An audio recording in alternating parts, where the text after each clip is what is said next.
हम लक्ष्मी चौधरी अहाँ सब गोटे के प्रणाम करे छी। आई हम एकटा खिलौना गाबो जा रहल छी।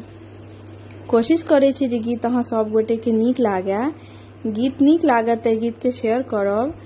और जे गोटे चैनल के सब्सक्राइब नहीं केने छी तिनका से नम्र निवेदन अछि जे एहि चैनल के सब्सक्राइब क हमरा प्रोत्साहित करू। धन्यवाद। भैया तेरो अंगना में ललना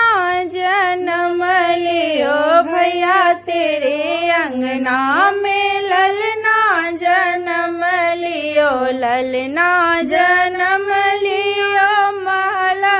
आनंद भयो, ललना जन्म लियो महला आनंद भयो, भैया तेरे अंगना में ललना जन्म लियो, भैया तेरे अंगना में ललना जन्म लियो, रघुकुल के अंगना में नंदी मगन भयो, रघुकुल के अंगना में नंदी मगन भयो, भैया से नेग लियो भौजी से नेग लियो, भैया से नेग लियो भौजी से नेग लियो, ठुमक ठुमक ननदी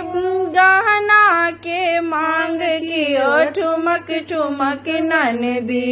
गहना के मांग कियो, भैया तेरे अंगना में ललना जन्म लियो, भैया तेरे अंगना में ललना जन्म लियो, ललना जन्म लियो महला आनंद भयो, ललना जन्म लियो महला आनंद भयो, भैया तेरे अंगना में ललना जन्म लियो, भैया तेरे अंगना में ललना जन्म लियो, रघुकुल के अंगना में पीसी मगन भयो, रघुकुल के अंगना में पीसी मगन भयो, भैया से नेग लियो भौजी से नेग लियो, भैया से नेग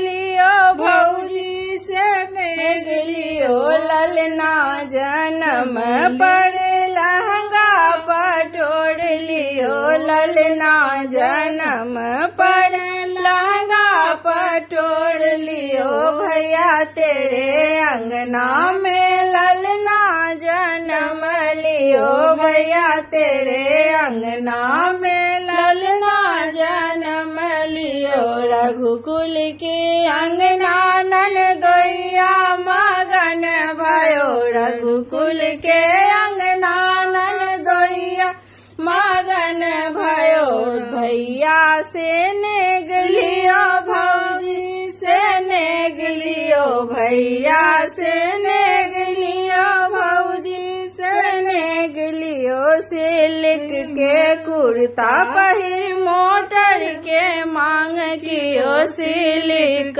कुर्ता पहिर मोटर के मांग कियो, भैया तेरे अंगना में ललना जन्म लियो, भैया तेरे अंगना में ललना जन्म लियो, ललना जन्म लियो महला आनंद भयो, ललना जन्म लियो महला